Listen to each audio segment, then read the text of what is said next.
Olá pessoal, tudo bem com vocês? Hoje nós vamos conhecer os aminoácidos e as proteínas.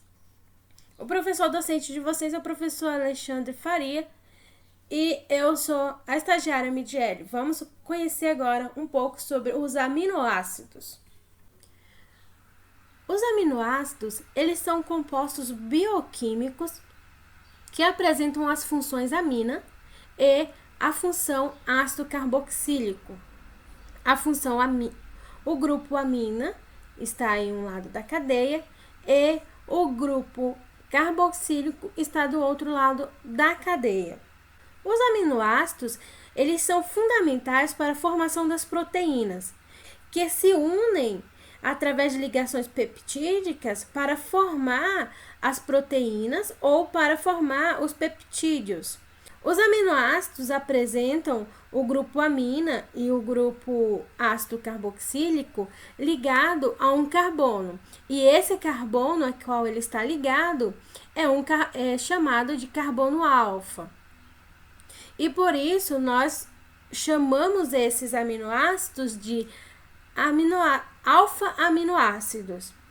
As propriedades fisicoquímicas dos aminoácidos permitem que eles sejam solúveis em água, que ele apresente um caráter anfótero e caráter ácido ou básico.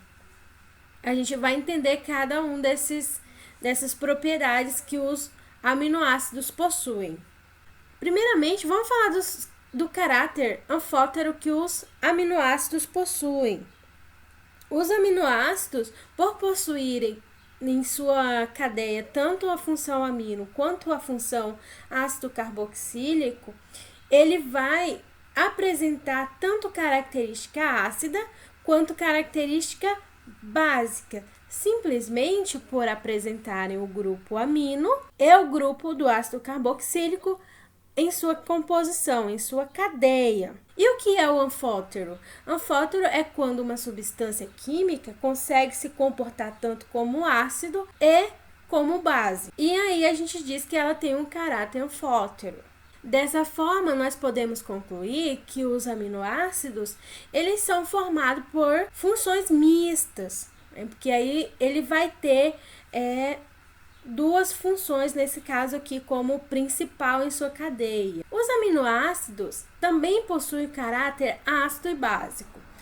Como todo aminoácido tem um grupo carboxílico e o grupo amino, eles vão poder ser classificados de acordo com a sua estrutura lateral, em neutro, ácidos ou básico. E essas características, elas permitem com que o aminoácido reaja consigo mesmo. Por exemplo, nesta imagem podemos perceber quando o aminoácido está em meio aquoso, é formado tanto um íon H+, como um íon menos. Então, portanto, essa característica dos aminoácidos permite que ele reaja consigo mesmo, formando tanto um sal interno ou um íon dipolar, que também é chamado de deutério. Esse íon, ele vai se comportar, dependendo do meio aquoso em que o aminoácido está, como um ácido ou como uma base. Como vocês podem ver nessa imagem, esse é o íon deutério, que pode ter a presença de íons mais, quanto a presença de íon menos. Portanto, se nós tivermos um aminoácido em meio ácido, ele vai ter capacidade de adquirir o H+ do ácido e apresentar um caráter básico, né? No caso que você está vendo, antes nós tínhamos uma amina, NH2, e agora nós temos um NH3. Por quê? Porque essa substância foi capaz de receber esse próton do ácido. Então, a gente chama isso de caráter básico dos aminoácidos. E quando um aminoácido tem caráter básico, ele vai ser capaz de doar o seu próton. Como vocês podem perceber, aqui antes nós tínhamos, no final da cadeia, um OH no nosso ácido carboxílico e o nosso ácido carboxílico foi capaz de doar o seu H+ para o meio aquoso, onde havia o OH-. E assim houve a formação de uma molécula de água ali no final, e a formação do nosso íon. Portanto, podemos dizer no modo geral que conforme varia a acidez e a basicidade da solução, podemos transformar um aminoácido de íon positivo em negativo ou de íon negativo em íon positivo. Esse fato faz com que o aminoácido tenha um comportamento interessante diante de um campo elétrico. Ele pode migrar tanto para o polo positivo, o anodo, ou para o polo negativo, cátodo. Isso vai depender do pH da solução em que o aminoácido está presente. Por isso que os aminoácidos podem sofrer tanto reações das aminas, quanto reações pelos ácidos carboxílicos presentes na sua cadeia. Os aminoácidos podem ser divididos em essenciais e não essenciais. Então, aqueles aminoácidos essenciais são os que a gente não consegue sintetizar no nosso organismo. Ou seja, nós precisamos comer para poder adquirir esses aminoácidos, que é o exemplo aqui da leucina e da valina, encontrado nos alimentos. Já os aminoácidos não essenciais são aqueles que nosso organismo consegue sintetizar, que é o caso da glicina, da alanina, que são aminoácidos não essenciais. Podemos encontrar os aminoácidos que o nosso organismo necessita para sobreviver em diversas proteínas, como as carnes vermelhas, os frangos, peixes, ovos, queijos, entre outros. Os aminoácidos, eles se ligam entre si, e quando eles se ligam entre si, eles formam as ligações peptídicas. E são a partir dessas ligações que vão ser formadas proteínas. A ligação peptídica, ela ocorre entre o grupo ácido de uma molécula de aminoácido e o grupo básico de uma outra molécula de aminoácido, como vocês estão vendo no exemplo. Antes nós tínhamos um aminoácido, aqui a sua função ácida, que é mostrada, se ligando à sua função básica, que também é mostrada, e formando aqui uma amida. E são por meio dessas ligações que os compostos orgânicos conhecidos como peptídeo formam grandes moléculas de aminoácidos. Eles vão se unindo e quando eles se unem, nós começamos a chamar de dipeptídeo, tripeptídeo. Isso vai depender da quantidade de moléculas ligadas entre si, certo? E é por isso que agora a gente vai conhecer as proteínas, porque as proteínas são formadas a partir dessas ligações. A partir de um certo número de ligações peptídicas, a gente tem a formação aí das nossas proteínas, certo? Entenderam até aqui, pessoal? Alguma dúvida? Se quiserem, podem mandar mensagem lá no WhatsApp e a gente conversa para tirar a dúvida de vocês, ok? Como eu disse para vocês, as ligações peptídicas, elas vão formar as proteínas. As ligações peptídicas, elas vão se aglomerando de uma certa forma, que vai formando uma grande cadeia. E essa cadeia vai se condensando e formando as proteínas. E esses aminoácidos que vão se ligando um ao outro e formando as proteínas, são os alfas aminoácidos, que eu apresentei para vocês lá no início, que é os aminoácidos que possuem ácido carboxílico e possui também a amina na sua cadeia, certo? E além de possuírem amina e ácido carboxílico na sua cadeia, esses alfa-aminoácidos ainda vão ter uma outra cadeia carbônica ligada a esse carbono alfa, certo? E as proteínas, elas são moléculas com uma variação de cadeias polipeptídicas. E aí elas vão sendo enoveladas, como vocês estão vendo nessa imagem. E aí ela pode conter de 40 a mais de 4.000 quantidades de aminoácidos ligados entre si, formando aí as proteínas. E essas quantidades de alfa-aminoácidos que formam as proteínas são apenas 20. E esses 20 alfa-aminoácidos, eles vão gerando grandes combinações entre si. E essas combinações, elas vão gerar várias propriedades físico-químicas e também atividades biológicas para as proteínas. Então, a nossa comida brasileira, ela tem grande quantidade de proteínas. O nosso arroz e o nosso feijão, ele é rico em proteínas. Por exemplo, o nosso feijão, ele é pobre em metionina, mas ele é rico em lisina. O arroz, ele é pobre em lisina, mas ele é rico em metionina. E esses dois aminoácidos, eles são muito importantes para a nossa síntese proteica do nosso organismo. Além do nosso arroz e feijão, algumas outras leguminosas que nós comemos no nosso dia a dia também são fontes importantes de proteína e devem, com certeza, fazer parte das nossas alimentações. Porque a proteína, ao chegar ao nosso organismo, ela vai ser hidrolisada pelo ácido clorídrico, pelo ácido do nosso estômago.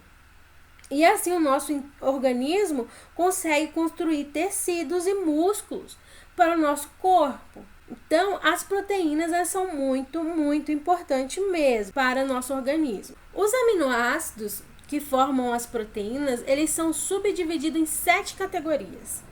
Vamos lá conhecer elas? Pessoal, os alfa-aminoácidos, eles formam as proteínas e eles são subdivididos em 7 categorias. Primeira delas, os aminoácidos com cadeias laterais alifáticas. São aqueles aminoácidos que possuem, além da sua cadeia, cadeia de hidrocarbonetos, né? Que é só carbono e hidrogênio. Os aminoácidos de cadeia laterais alifáticas são aqueles que possuem cadeias de hidrocarbonetos, que é formada aí só por carbono e hidrogênio. Nestes exemplos, nós temos uma exceção. Aqui no nosso carbono alfa, nós temos uma ligação com o ácido carboxílico e nós temos uma ligação com o nosso nitrogênio. E nesse carbono alfa também tem uma ligação com o hidrogênio e uma ligação com outro hidrogênio. Esse exemplo é o da glicina. Ele está neste grupo, porém ele é a exceção no qual não possui uma cadeia carbônica ligada ao carbono alfa. Já nesse exemplo aqui, onde está sendo mostrado a alanina, ela tem um grupo de hidrocarbonetos ligado ao seu carbono alfa, certo? E isso caracteriza ela como um aminoácido de cadeia lateral alifática. Aqui nós temos o exemplo da valina também, que nós temos um carbono ligado às funções amino e ácido, onde nós temos uma cadeia carbônica que está ligada ao carbono alfa, que também está ligado ao ácido carboxílico e à amina. Outra classificação dos aminoácidos são os aminoácidos classificados com as cadeias laterais, que contém o grupo da hidroxila em sua cadeia. Aqui nós temos o exemplo da serina, que tem a hidroxila ligada na sua cadeia carbônica ao seu carbono alfa. E aqui nós temos a treonina, também tem um grupo OH ligado à sua cadeia carbônica que está ligada ao seu carbono alfa. Isso dá uma característica diferenciada para cada composto. Cada grupo funcional que está ligado a estes aminoácidos vai lhe permitir ter uma função, uma propriedade físico-química no nosso organismo diferenciada. Ou seja, eles vão ter diferentes propriedades, diferentes funções no nosso organismo. Por isso, as proteínas são tão importantes. Outra classificação são dos aminoácidos com cadeias laterais aromáticas, que são desses exemplos que vocês estão vendo aqui. Vai haver sempre a ligação aqui com um grupo, de cadeia aromática ligado ao carbono alfa desses aminoácidos. Como nós já vimos que os aminoácidos possuem tanto características ácidas quanto básicas, eles também podem ter uma cadeia lateral ácida. É quando o aminoácido vai apresentar tanto o ácido carboxílico em um lado da cadeia ligado ao carbono alfa, quanto para o outro lado da cadeia carbônica com a ligação de outro ácido carboxílico. Ou seja, na cadeia inteira do aminoácido vão haver 2 ácidos carboxílicos nessa cadeia de aminoácido. Os aminoácidos ainda vão ter outra característica, que é quando eles possuem a cadeia lateral com a função amida. Não confundam, pessoal, a função amina com a função amida. Vamos ver a diferença? Ó, aqui nós temos um NH3 mas ligado ao carbono alfa. E aqui nós temos o H2N ligado a uma carbonila, ou seja, ligada a um carbono com dupla ligação com o oxigênio, certo? No final aqui da cadeia. Então, é importante vocês não se confundirem com isso, ok? Nós temos aqui a presença tanto da amina quanto da amida nessa cadeia carbônica. Como eu expliquei para vocês anteriormente, os aminoácidos de caráter básico, que estão se comportando como base, eles vão poder doar aí o seu próton, certo? E aqui nós temos 2 exemplos, a lisina, onde nós temos um NH3+, aqui, que ele pode doar o seu próton normalmente, sem problema. E aqui nós temos exemplos de aminoácidos básicos que podem estar doando o seu próton. O 7º e último classificação dos aminoácidos são os que possuem na sua cadeia lateral a presença do enxofre. E isso permite com que cadeias como a da cisteína, que apresenta o enxofre, como é o caso da cisteína, ela se ligue com outra cisteína para formar as pontes de disulfeto. Ok, pessoal? Tudo certo até aqui? Alguma dúvida? As proteínas ainda são divididas em 2 grupos principais, que são as proteínas globulares e as proteínas fibrosas. As proteínas fibrosas, elas têm a propriedade de dar para a proteína uma estrutura de dar maior resistência e flexibilidade às estruturas da proteína. E elas estão mais organizadas como se fossem feixes lineares. E são muito insolúveis, são insolúveis em água devido à ocorrência de aminoácidos, devido à presença de aminoácidos hidrofóbicos. E são hidrofóbicas porque a maior parte da sua composição porque a maior parte dela é composta por aminoácidos hidrofóbicos, tanto na parte externa quanto na parte interna dessa proteína. Já as proteínas globulares, que incluem também as enzimas, as proteínas podem ser divididas em 2 grupos principais, que são as proteínas globulares e as proteínas fibrosas. As proteínas fibrosas são aquelas formadas por aminoácidos que são hidrofóbicos, ou seja, eles vão formar aí umas cadeias mais lineares, em formato de feixes, como vocês estão vendo aqui. Já as proteínas globulares, elas vão se apresentar em formato mais esférico, onde os aminoácidos hidrofóbicos vão permanecer na parte interna das proteínas, enquanto na parte externa vai predominar aqueles aminoácidos hidrofílicos. E assim vai permitir com que essa proteína tenha esse formato mais globular, que tenha esse formato mais esférico, que nós chamamos de globular. Ok, pessoal, essa foi a nossa aula de hoje e nós finalizamos aqui o nosso conteúdo de bioquímica. E bons estudos para todos!